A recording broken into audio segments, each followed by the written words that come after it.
reason. There's a reason. There's a reason for this. There's a reason education sucks, and it's the same reason that it will never, ever, ever be fixed. It's never going to get any better. Don't look for it. Be happy with what you got.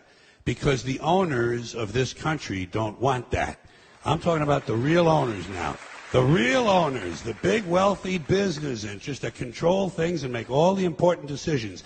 Forget the politicians. The politicians are put there to give you the idea that you have freedom of choice. You don't. You have no choice. You have owners. They own you. They own everything. They own all the important land. They own and control the corporations. They've long since bought and paid for the Senate, the Congress, the state houses, the city halls. They got the judges in their back pockets.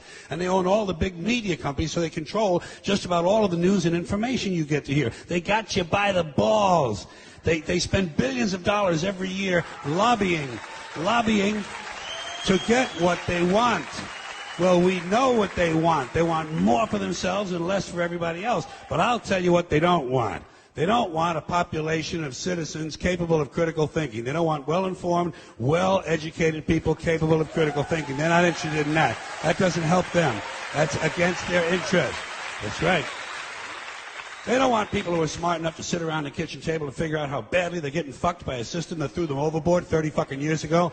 They don't want that. You know what they want? They want obedient workers. Obedient workers. People who are just smart enough to run the machines and do the paperwork and just dumb enough to passively accept all these increasingly shittier jobs with the lower pay, the longer hours, the reduced benefits, the end of overtime, and the vanishing pension that disappears the minute you go to collect it. And now they're coming for your Social Security money. They want your fucking retirement money. They want it back, so they can give it to their criminal friends on Wall Street. And you know something? They'll get it. They'll get it all from you sooner or later, because they own this fucking place. It's a big club, and you ain't in it.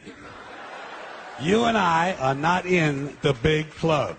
By the way, it's the same big club they used to beat you over the head with all day long when they tell you what to believe. All day long, beating you over the head in their media, telling you what to believe, what to think, and what to buy. The table is tilted, folks. The game is rigged. And nobody seems to notice. Nobody seems to care. Good, honest, hard-working people, white collar, blue collar, doesn't matter what color shirt you have on. Good, honest, hard-working people continue. These are people of modest means. Continue to elect these rich cocksuckers who don't give a fuck about them. They don't give a fuck about you. They don't give a fuck about you. They don't care about you at all. At all. At all. Yeah. You know? And nobody seems to notice, nobody seems to care. That's what the owners count on, the fact that Americans will probably remain willfully ignorant of the big red, white, and blue dick that's being jammed up their assholes every day. Because the owners of this country know the truth. It's called the American dream, because you have to be asleep to believe it.